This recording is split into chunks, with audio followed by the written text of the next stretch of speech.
know you feel it, the burning in your spirit, welling deep inside. You got a beast inside. I know it's hard to tame it, it's harder to explain it. Can't even get a picture, no matter how you frame it. There's so much pressure with all these external stresses, and definitely try to test you. Gotta push them through the feeling, even though your mind is reeling. The power's deep inside and leads you if you were willing. Got the power. Can you feel the power? This is the hour to release your power. Got the power.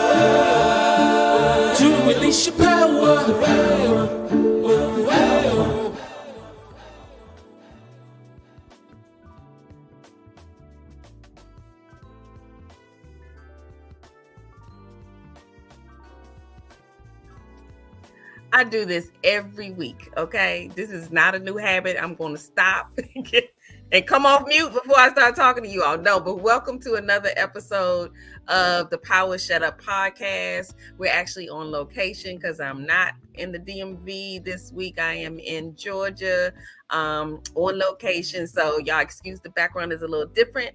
We got a little sun coming in because it's a little warmer down here than it is in the DMV. So we'll try to scoot some of that up there. But I wanted to actually welcome you back for another week. We're ending out Women's History Month. And we're excited to share with you our guest that's going to close us out for the month of March before we kick into April, which is my birthday month, and y'all know how we do for April.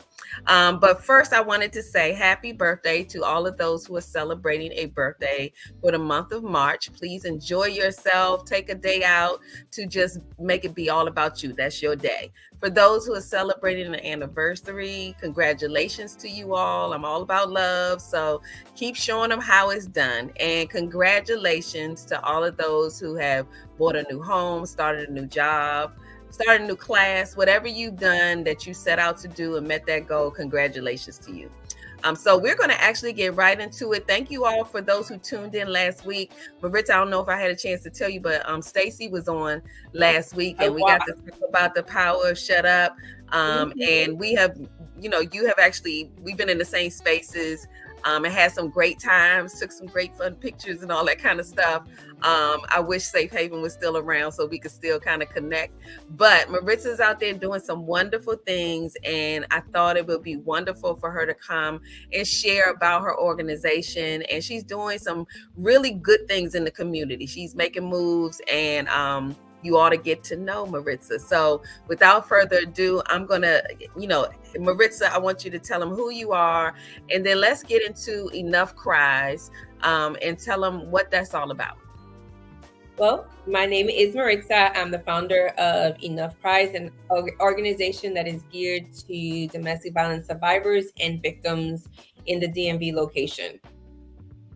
Now, Maritza, you're in the DMV, but tell them what Enough Cries means. I know people will probably make their own, decisions about what does Enough Cries mean, but tell us a little bit about how Enough Cries came about. Enough Cries is a reflection of me and what I've gone through in the trauma in my life and how I was able to overcome the trauma and start brand new in another state with 3 kids. So one of the things that Maritza does, she really is out there active in the community. And we've kind of, she's always planning a great event. She doesn't do things just for young ladies or for men and women, but I like that she touches on the young men as well. I do want you to tell them some of the activities you've done, but one in particular had to do with, I think it was fathers and daughters? And you did something with them, and I thought it was wonderful. But tell us a little bit about some of those events and that one in particular. So I do volunteer work at the Boys and Girls Club in the DMV location. And one of the things that I did as an event was I wasn't raised with my biological dad. I was raised with my stepfather. And he became my dad. He became my world.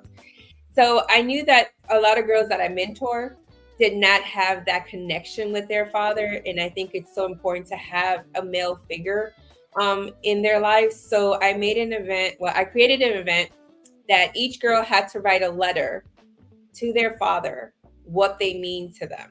And I made each father write a letter, what that daughter meant to him.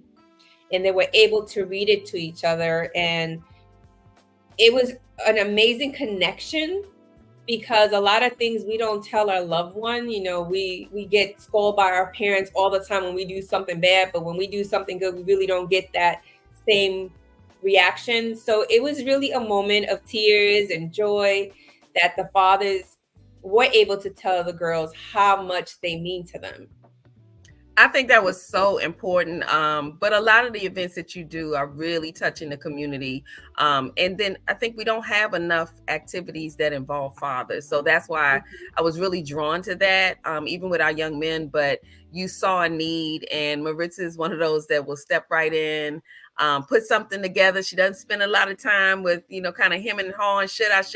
She's just like, no, this needs to be done. She might reach out and just say, Lisa, this is what I'm working on, and can you help me do this? She needed something for her display. And then she gets right to it. So tell us some of the other things that you've done with Enough Cries, because how long has Enough Cries been around? So Enough Cries started in 2014. So this year is my 10th year anniversary. Oh, wow. For my organization, and I'm super excited. I'm excited because I didn't think I'll be here where I'm at today, not just my personal life, but with my organization as well, and what I can do with God's help in my community. So what is it with Enough Cries? I mean, because I know you have many goals that you're trying to set within the community, but what kind of things do you want people to gain from an experience with Enough Cries in the room? When you go to speak, what are you speaking on? I'm speaking on my life struggle.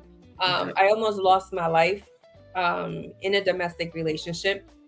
And I explained to people the effect that it had in me and on my kids, and the challenges that I had throughout the years, because I couldn't see further to, I couldn't see the end of the tunnel.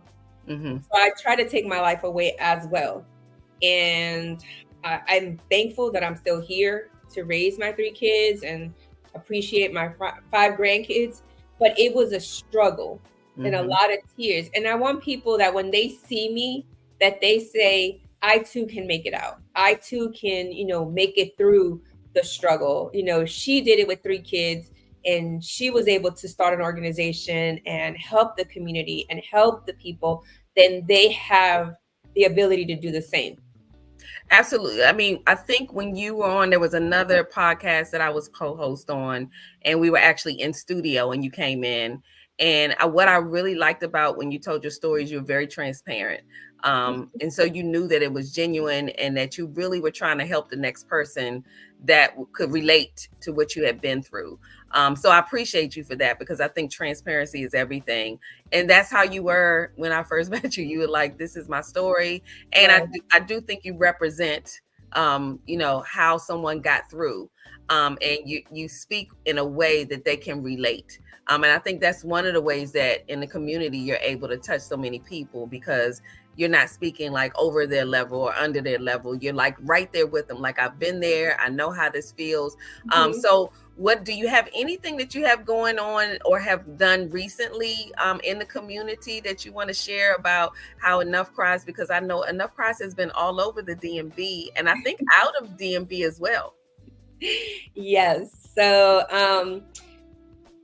how can I love, when I first started Enough Cries, I was not healed completely. Let me just start with that. I knew that I asked God for my purpose, because I was really struggling with what I was meant to do in this world. I didn't just want to be I mean, I love being a mom, don't get me wrong, but I just felt like I want to do something, and what I wanted to find my purpose to wake up every day. And when I decided to start Enough Prize, I said, you know what? If I'm going to do this, I'm going to go all in. Mm-hmm. I know what it feels like to not have food. I know what it feels like to get your light turned off, your water turned off. Because when you're working with one income and 3 kids, and you're in a relationship that is very abusive, you have 2 incomes.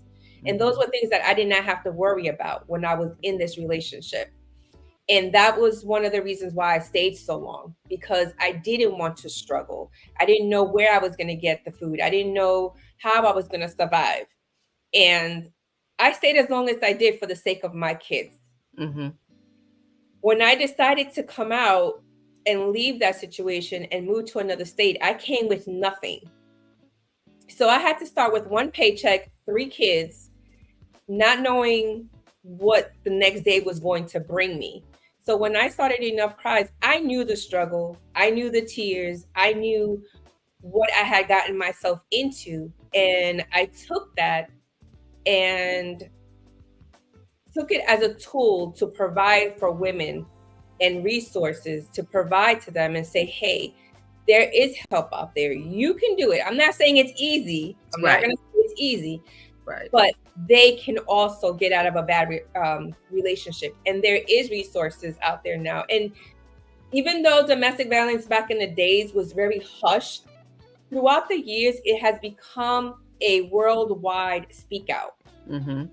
So even though we're still a little ashamed of speaking out, but it's more acceptable. Like, okay, this is where you can find help. This is what we can do to help, because there are resources out there. So Enough Cries, not only do I share my story and I'm very transparent with it, but I provide those tools for women. I provide those resources for women. And I'm there every step of the way with them. If they want to text me, if they want to message me, you have the ability to do that. Even in my website, when you log on to my website, I know a lot of people think it's an automated system. It's not. You're actually, the website alerts me that you got on. And I can get, hi, my name is Maritza. You're speaking to me, actually, not an automated system. And they're kind of hesitant, like, hi. And I'm like, and I make sure I'll say, how is your Saturday? How's your Monday? So they know it's like, I'm actually there. That's really cool. Feel that connection, like, hey, she's available 24/7. Absolutely. That's really cool. I didn't realize that, Maritza, that probably freaks people out. Like, wait a minute, is this AI or something? System. Yeah. You actually getting me. Right. And that's good. I love that, because that's a personal touch that I think kind of distinguishes you from other people. Another thing that you mentioned that I thought was key is that you mentioned that even when you started it, you weren't quite healed yet, which a lot of times when people start these organizations or they start these businesses, I think either the assumption is that I'm already on the other side and I got it all together, or the assumption is that, oh, they don't know what they're talking about. But the fact that you mentioned that I wasn't healed means to me that even you were in a space where you could then grow with someone who reached out to you. So it wasn't like, I know all of this and let me tell you. It was like, okay, let's do this together, because this is what I've learned along the way. So what things or advice would you share with people who reach out to you to, kind of inquire about how they could work with you or get through something?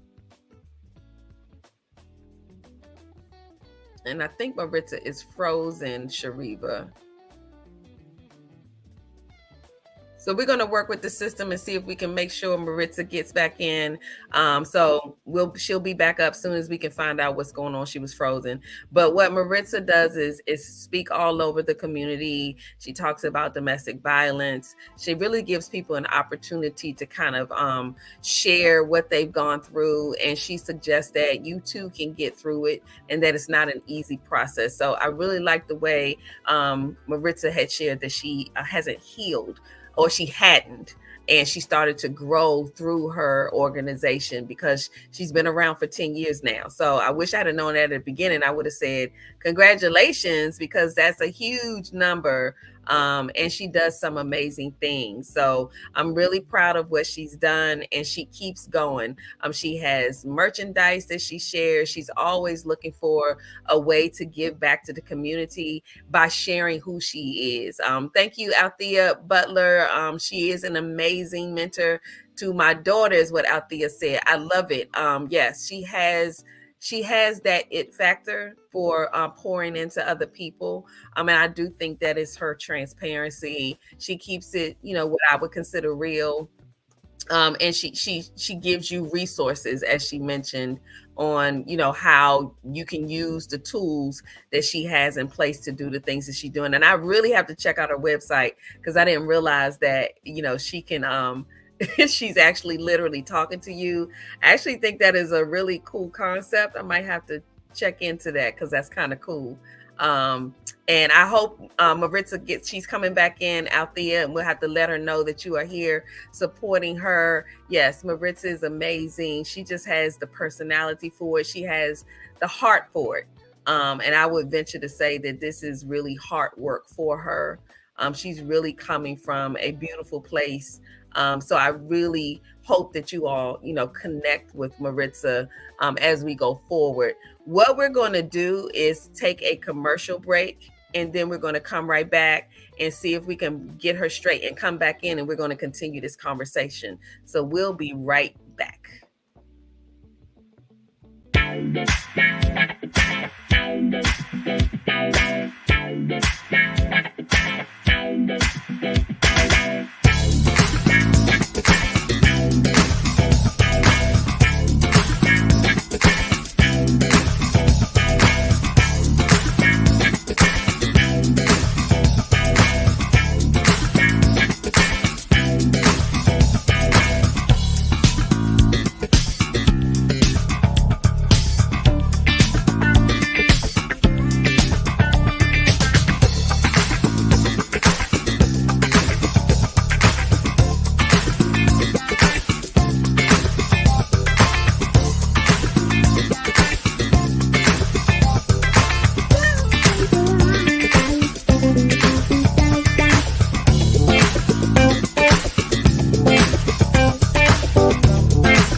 And I think we have Maritza back. Look, y'all, she can't get away that easy. You try to sneak out. You can't get away that easily. And I'm not. Look, Althea has been in here representing. She said that she is an amazing mentor to my daughter, and she also says you are the real deal. So she kept you alive while you were back there getting it together. So you have some beautiful people behind you. I did want to actually shout out Althea. I think Lonnie Payton has tuned in. Thank you all for tuning. Please share, get people in here. But of course, you'll be able to watch on YouTube, and the Power Shut Up podcast page was the Power Shut Up on Facebook. If you missed tonight, but we have her here in real time, so please tell them to come on over. But Maritza, we wanted to pull you back in and tell us a little bit about some advice or things that you share with people who reach out to you. Like, example, someone comes to your website and they're looking out for some guidance. What kind of things are you talking about or sharing with them? Well, not only do I share my story, but I want to share with them, like I said previously, the tools. Mm-hmm. So each county that you're in has a facility that it will provide you the resources as to if you need food, if you need bedding, if you need clothing. So those are also things that Enough Cries does for the community. If your community does not have that available and you reach out to me, trust me, I will find sponsors and people to donate. I don't care if all my friends got to donate $20 a piece. We're going to get you something. And that's what Enough Cries is all about. Because when I came here to Virginia and started over, I didn't have a bed to sleep on. My kids didn't have a bed to sleep on. Mm-hmm. So I approached an organization here that gave us a voucher for mattresses. And that's how I started, a mattress on the floor.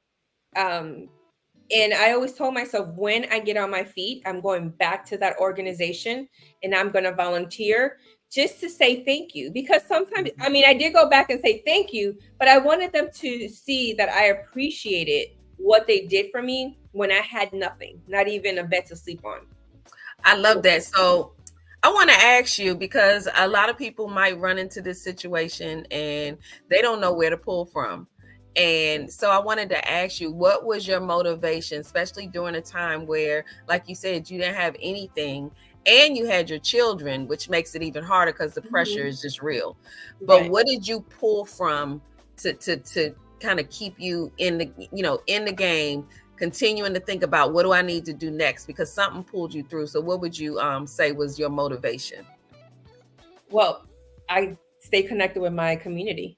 I was not ashamed. I was not ashamed to ask for help. And I couldn't be ashamed because I had 3 mouths to feed. And I had to reach out to my resources. I had to reach out to organizations to say, I need a voucher. I reached out to churches. I need food. And as crazy as it seems, nobody knew what I was going through. My family did not know. Really? My family did not know. And if you saw me, you would think I had my stuff together, and I didn't. I didn't have my stuff together, and I was struggling each day, not only financially, but I knew that I had to get my stuff together for the sake of my kids. So when I tell you the struggle was real, the struggle was real. And that's why I'm so thankful that, like I mentioned, I was not healed when I started my organization. What healed me was the fact that I was able to speak to people and help other people and be able to provide them with what I had found myself, the resources in my community. And as time went on, I was seeing that they were growing and they were flourishing as well. And that's when I got my satisfaction. I was just like, I can now start healing because my hurt is helping someone else. Well, you know what you do? You provide a positive aspect. I know social media, people can, be a little down on social media and you're talking about things and shit, but you actually suggest that, I see the plus side of being able to reach so many people by talking about it, sharing it. So there's a lot of pluses. I've always been on the side of, I know that social media can be a little challenging, but it's how you use social media. And that it's a way of getting the word out. You touch more people than you would have ever been able to touch just picking up the phone, or, even staying within the DMV, that would still be limited had we not had social media, because people have to get to you. Now we have Zoom and everything else, but before it was like a telephone call or in person or nothing. Right. And I like the fact that, I love your energy anyway, Maritza, but she's coming. Okay. Like if there is something that's going on, Maritza is going to be there. She's going to represent. She's not, she means everything that she's doing. I mean, this is, like I said, but when we had lost her for a minute, that this is, I believe this is hard work for her. It's coming from her heart genuinely, because she's experienced this. She knows what it takes, and she's there for you as you get through it in your way. It's a gentleness you have about the way you even handle this subject matter, because I assume that talking about domestic violence can bring its challenges in conversations. Have you run across some situations that were a little challenging for you and you weren't sure how to handle it? Absolutely. The most challenging part of what my experience was the verbal abuse.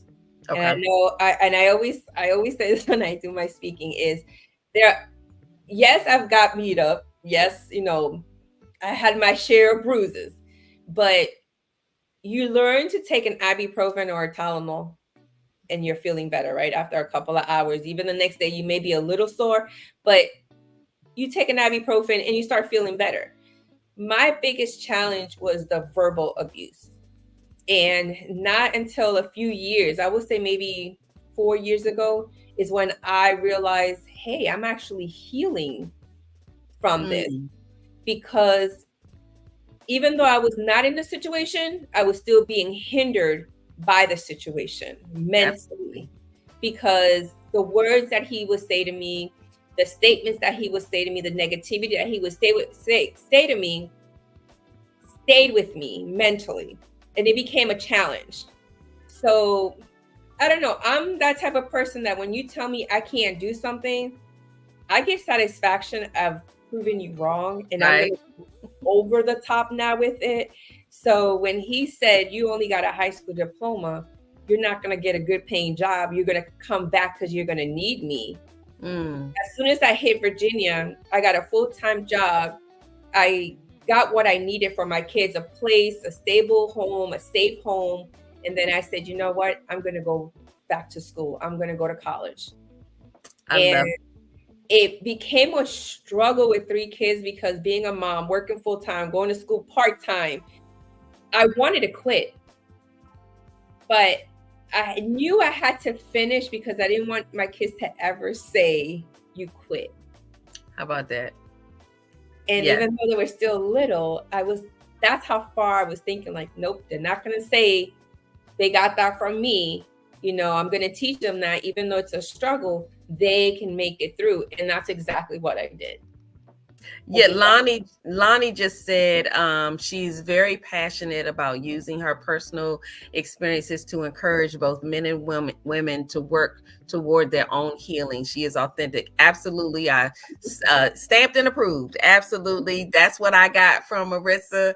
And it's been years, and you are consistent in sending out that message without even opening your mouth. So, you know, I say thank you for all of those people who you're helping. And actually, this is a good lead in. I'm actually glad that you mentioned that because we know that physical abuse is tough.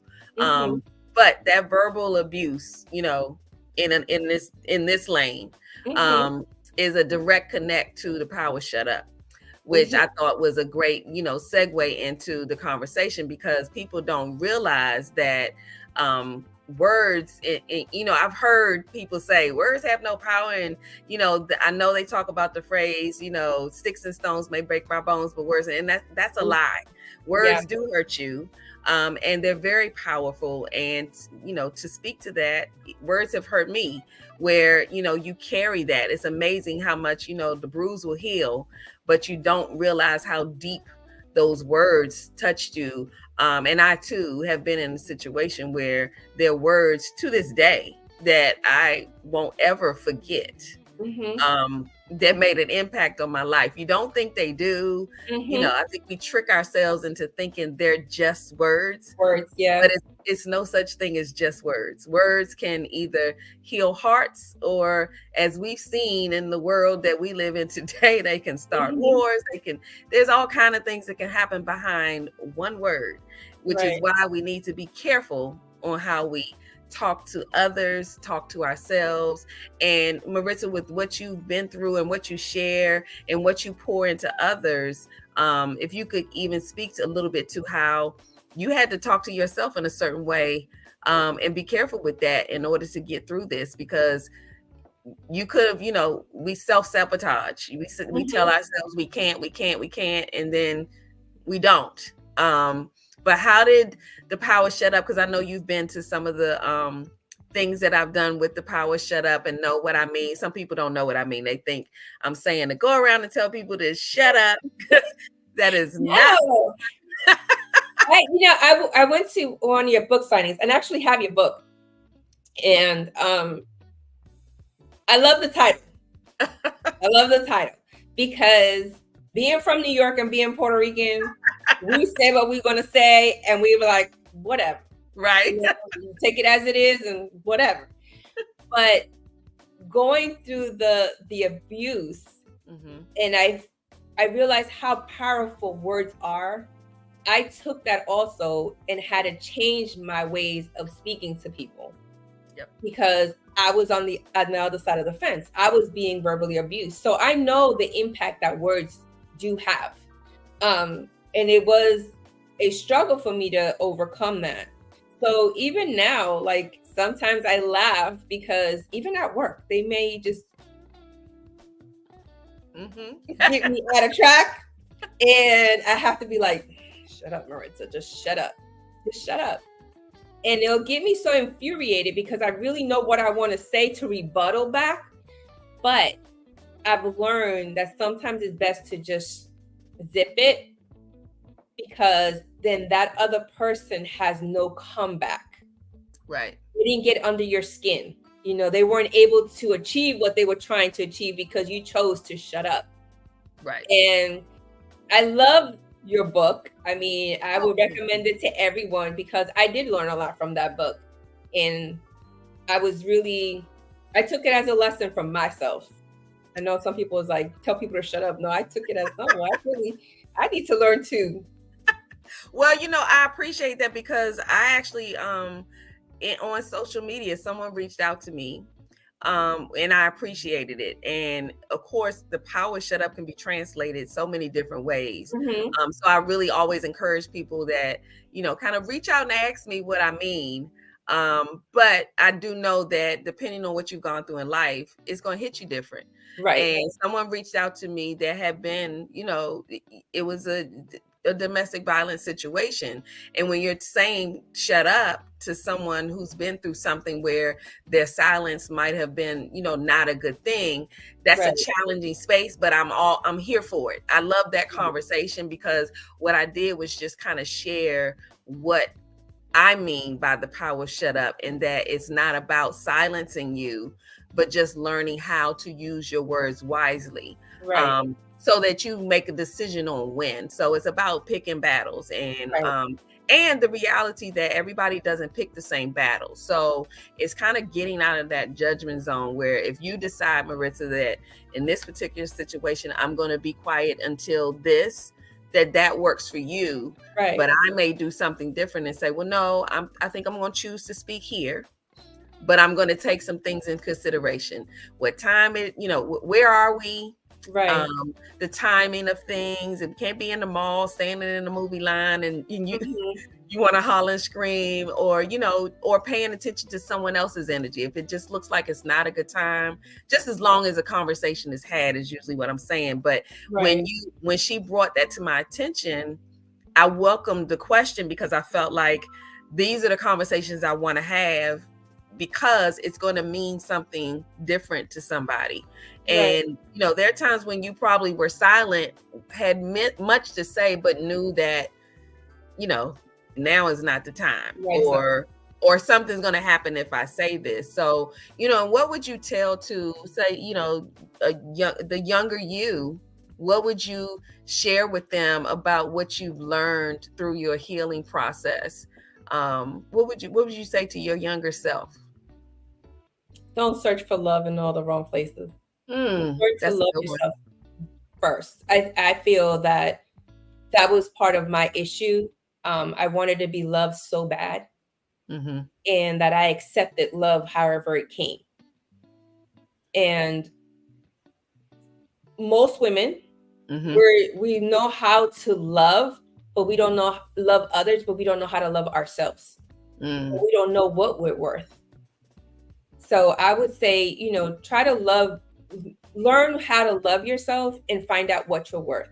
That way you can tell someone, because people are going to love you the way they know how. But if you communicate, this is the way I want to be loved. Like, I've been in relationships where money's not an issue. They'll just present you gifts after gift after gift after gift. And I'm more like, I don't need the gifts. Like, show me respect. Show me that I matter. Show me that I'm your number one, you know, girl. I don't need respect. And, you know, like, what is the purpose of a gift, but you can't give me respect? Respect is free. Right. Spending money on something that it's going to come and go, but, you know, that respect is needed. I need that respect.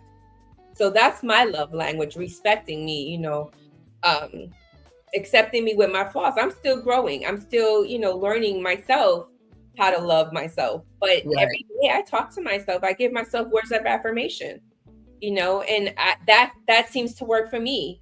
You know, each day I talk to myself and compliment myself. You can tell me anything now, though. I'm only playing. Well, absolutely, because I'm more secure now as I've matured. That's right. Because mentally, I have taken myself there. You know, I know my worth now. So you can't like really break me down anymore with words, because I'm at a place right now where I know my worth and I've taken it and flown with it. Absolutely. Well, because you're talking about being, and which I've always said too, that being self-aware is so much power behind that, because you're right. You can't, once have acknowledged who I am and where my weaknesses are, where my strengths are, because I now know it can't hurt my feelings, and that kind of taps into the power shut up, where, you know, because I know I could be a little mouthy or a little sassy, I'm aware now, so I can catch myself. Now, I'm not gonna say that I catch myself all the time. I have in no way mastered the power of shut up. No way. But and I think that too, I experienced some things where it's like I was able to do a self-check. And I think that that's what helps people to kind of take their power back. And that's kind of what you've been talking about. And you say you share with other people, is how to take your power back. You know, call your power back. Don't let people, and I do say you respond to, and it's about not responding, because words are so powerful. Just think about how many times somebody said something to you and it automatically triggered something in your body. You were, you know, hot, you were sweating, you were, you know, tensed up, all behind a word. And then people say that words have no power. It's like, are you all paying attention to the world we live in today? Yeah. Yeah. So, and I know you have, you know, I love, like I said, I love the event you did with the fathers and the young ladies. Are there any other events that you've done? Because I know you do so many all over the community. I did also a photo shoot with the men in the DMV. So I had guys from Maryland come out, DC come out, Virginia, and they did a photo shoot. They wore one of my shirts that I do make. It's called Real Men Don't Hit Women. Okay. And they were all into the photo shoot. I really didn't think they were going to be into it, because you know how guys, they don't like pictures, but they came out, they supported. And I was very grateful for the men in the DMV that when I do an event, they're the first ones to jump in. I love that. And I'm truly grateful. I want to say thank you to all the men in the DMV, because they really support Enough Cries, regardless that I talk about domestic violence. There are good men out there. There are very good men out there in the DMV, and we have to give them their credit as well. And that's another thing that you just tapped into, because I think, you know, sometimes we hear this talk about, you automatically assume if somebody's talking about domestic violence that we're putting down the men, or we're putting down our Black men. And you saying that is, to me, a great reminder that that's not the message. No. And I think it's beautiful that there are men out there who recognize that although that is your topic and that's your message, that it doesn't have to apply to who they are as men. And they're not fearful of supporting a woman who has been through something, saying that, you know, I'm here for you. I don't have to be your brother, your real brother, or a relative, and I can still support you in what you've been through. Absolutely. And I make it known that, you know, even though it could be their sister, it can be their daughter, it can be, you know, some of these men have seen their mother in domestic violence relationships, and they grew in that environment. They know about that. So they're very supportive when it comes to Enough Cries. And with that said, I started a podcast as well. Okay. It's the first Saturday of every month. And I have men coming on the podcast speaking about their domestic abuser, and it happened to be a female. Wow. So we get to see the other side of a man's view, being the woman being the abuser. You know, that's so unique. I mean, had you run across men before? Yes. Oh, wow. How often are you running across that? So I get hit on on my Facebook Messenger a lot, because sometimes they'll be like, well, you know, you talk a lot about, you know, men, and they're like, well, I happen to be, you know, abused. I'm divorced, and my wife did XYZ. And I know it's not very common. And it's sad to say, there's not a lot of facilities that take men, like as women's shelters. There's not a lot of resources for men getting out of an abusive relationship. And I know it's sad to say, but men don't come out enough for resources to cater around the men. Okay. So because they're not speaking out as often. Exactly. There's not enough to say, okay, we need to build this. Okay. Right. But I mean, to the congratulations, first of all. Thank you. What is the name of your podcast? When is enough enough? Oh, I love that, Marissa. I didn't know that. Okay. Actually, I found that out the other day when I was making sure I had done my research before I brought you in here. Because a lot of times, you know people from us networking and meeting each other a long time ago. But, I have to stay up on what Maritza is doing when I haven't had a chance to, accidentally deliver a wreath to her or some other business we have going on. And I heard you talk about the podcast. So I knew that I wanted to find out when you said every Saturday. The first Saturday of every month. First Saturday of every month. And where can they find that podcast? On Facebook Live and on YouTube also. And YouTube is Enough Cries. Wonderful. I'm gonna have to really tune in. So what has been the feedback from men? Because that's powerful. You might be starting something there, but what has been the feedback from that? Because what I'm amazed at is that men that tells me something about you, that they feel comfortable enough to share that with you. Right. That is powerful. Like you said, I'm very transparent. If you ask me a question, I'm going to tell you how I felt, and what, that moment that I went through it. And I ask questions. I know how they felt. It's just because they're a guy, it's not going to be any different. I've had men say they have had things thrown in their head, they needed stitches, or the verbal abuse. As females, we can be very verbal to a man, and minimize them as a man. Say, I make more money than you. I'm the head of this household because I'm sustaining the household. That's also an emotional abuse that they go through. Absolutely. So they're going to share their experience. I have next month or first Saturday, I have a gentleman that he's going to share his story. His story is very amazing. But he's going to share how he did not know what a healthy relationship was, because his entire life he's been in bad relationships. Well, and now he's happily married. That taps into a whole nother area, because I think that a lot of times we don't recognize because it's normal. Right. If it's the only thing that you've seen, it's like, I kind of equated to, if you've seen Why Did I Get Married? And, there was a scene where everyone said, what's wrong with your wife? And he was like, what are you talking about? It's Wednesday. Like, it was like, what I'm saying? Like, what's the big deal? It's just Wednesday, because it's just a normal thing. And I think to you mentioning that women, we can, the sassy mouth and stuff, we don't realize that because we think of men as not being able to be touched. We can't hurt their feelings. Right. That doesn't bother them. And then I think they kind of psych themselves out to believe that the words are just words. But we don't realize what it's possibly doing to them. And someone else may suffer at the hands of someone who has gone through that and doesn't know how to release it. What you're doing with that is absolutely powerful. I don't hear a lot of people even share that they're able to have those kind of conversations with men. I've also gone to the men's prison out here in Manassas. Okay. And I did that because I volunteered to do that. I wanted to know what was in the mind of men that are abusers.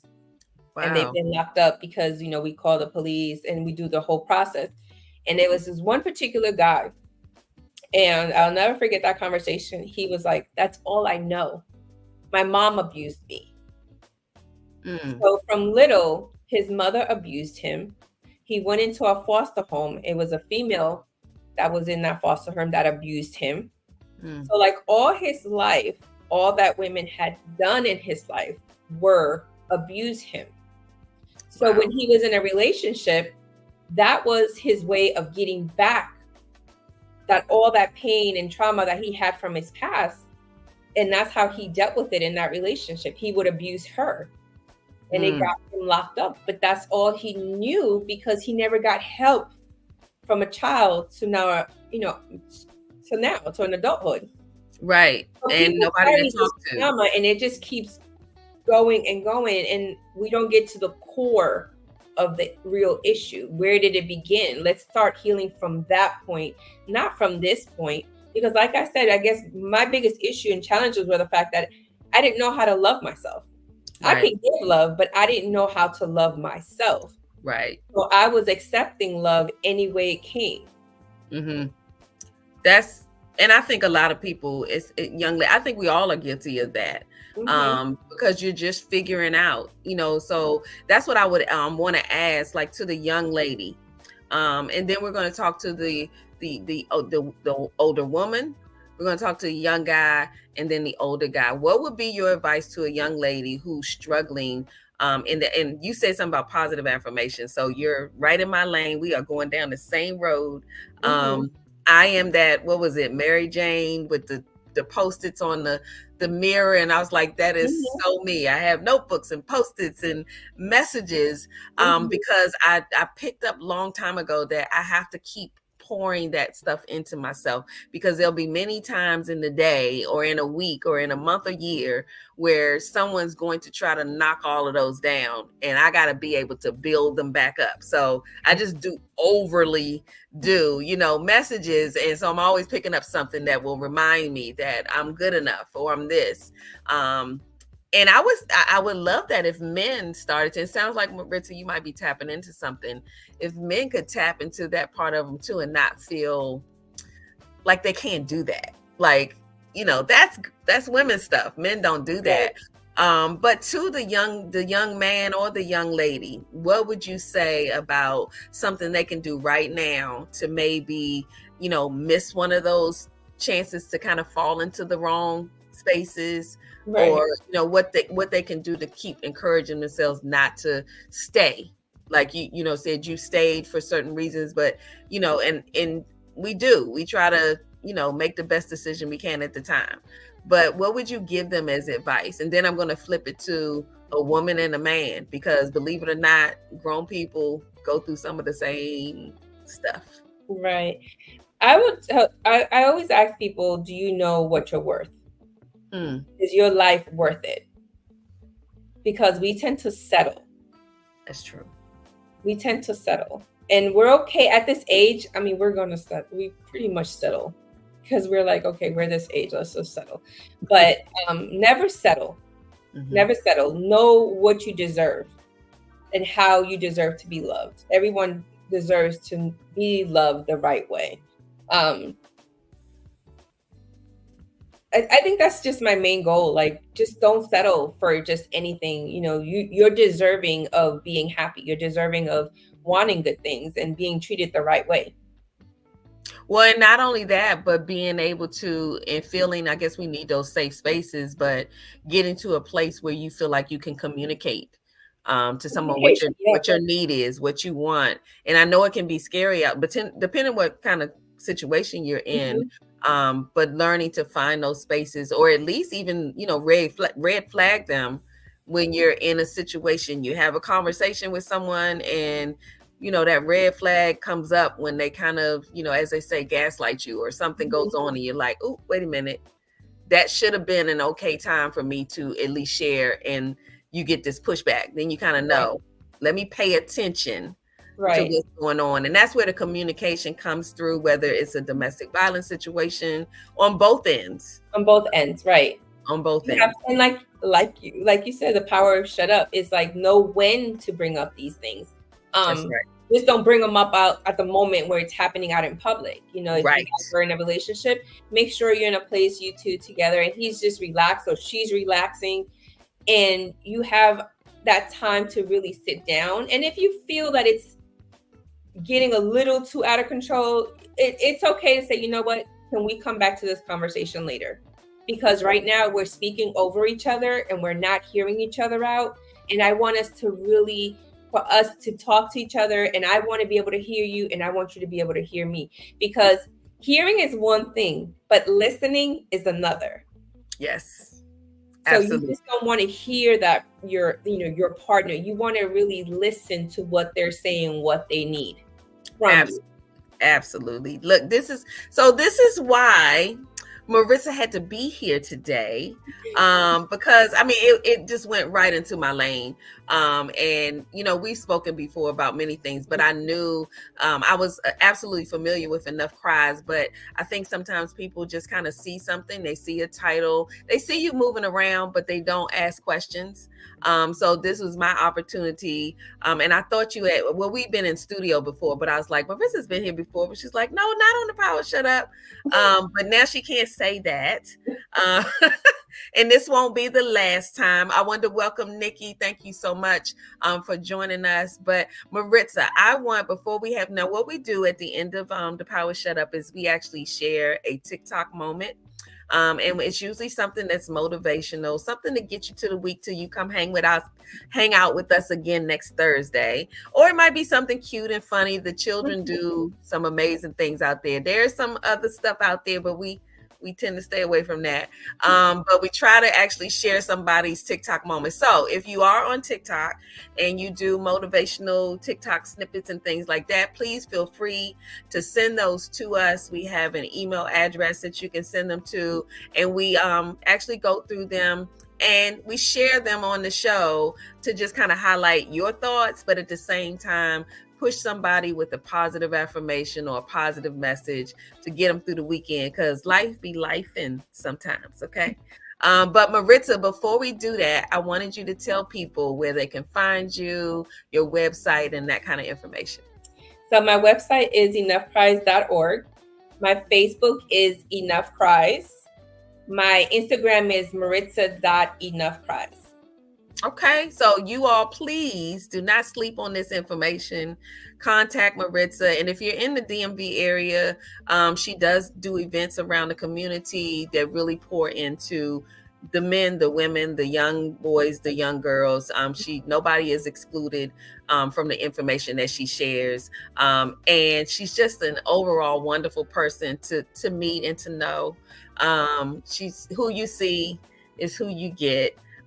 She's the real deal. As someone mentioned to you, you have a wonderful support system. She's a mentor. You didn't mention that, Marissa, but you want us to tell us real quickly about mentoring, because you have a mentee? Well, I mentor the girls at the Boys and Girls Club. Okay. See how she hides stuff? Why you hiding stuff? Tell us about it. So I mentor girls at the Boys and Girls Club, and I teach them what I just said: self-love and self-worth. And I think it's important for us to, as young girls, to learn that. So when we become grown women, we already know these skills. We know how to love ourselves, and we know what our worth is. And they're not looking for love in all the wrong places like I did.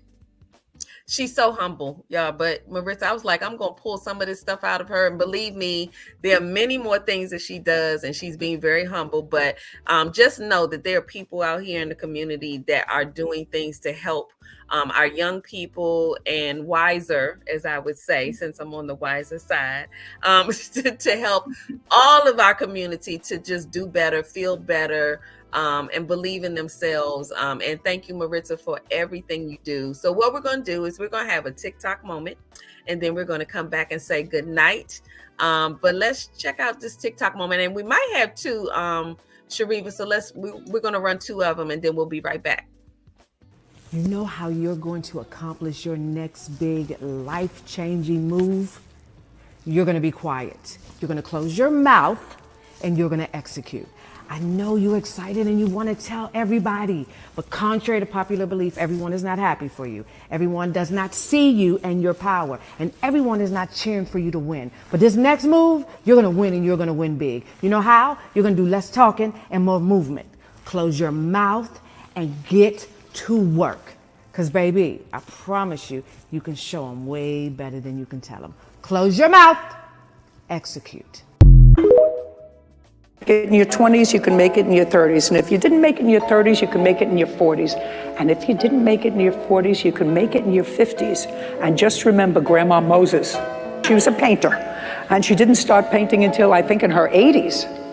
And one of the most prolific painters. It's never too late. Never too late. Never so too have late. fun. That's what it's all about. Those were perfect messages. But Michelle Lopez, and she actually has been in studio at Win DC when we were on there. She came, and I think Michelle Wright was there from the radio station, but Michelle does some wonderful things, and we've used quite a bit of her snippets, but it was perfect for the Power Shut Up. She said, Baby. absolutely. And for those, I know everybody don't like Judge Judy. I happen to like her because she keeps it real, according to what my real look like. But I think that she's just reminding you all that it's just never too late to step out here and give back. And as you can see, Maritza is here doing exactly that. So if you're looking for an example on how to give back to your community, it's right here. So no reason to look elsewhere. Contact Maritza, talk to her about, even speaking at your events, or if you're going through something and you think she's in the area that could be of help, reach out to her. And it's her when you go to her website. It is not someone else. It is her. So thank you so much, Marissa, for joining us. As always, you're always welcome back. So now, even though you joined me on another podcast years ago, you are now part of the Power Shut Up podcast family. And we kind of hold on to ours, so you can't go nowhere. So you part of the family, but thank you again. And I thank you everyone for tuning in to the Power Shut Up. We come on every Thursday, 7 to 8 p.m. Eastern Standard Time. We stream live on the Power Shut Up Facebook page and also on my YouTube channel, Lisa Dove Washington. But we then pushed the show out to Spotify, Google Podcasts. There's a whole list of them, Shariva. I'm not going to remember all of them, but I did remember this time to say that the show also streams there. So if you're in your car, you can also tune into the Power Shut Up. So no excuses for all of those people that say, oh, no, I couldn't catch the show. Yes, you can, because it continues to run. But we appreciate you for tuning in, supporting Maritza, supporting the show, and we will see you next week.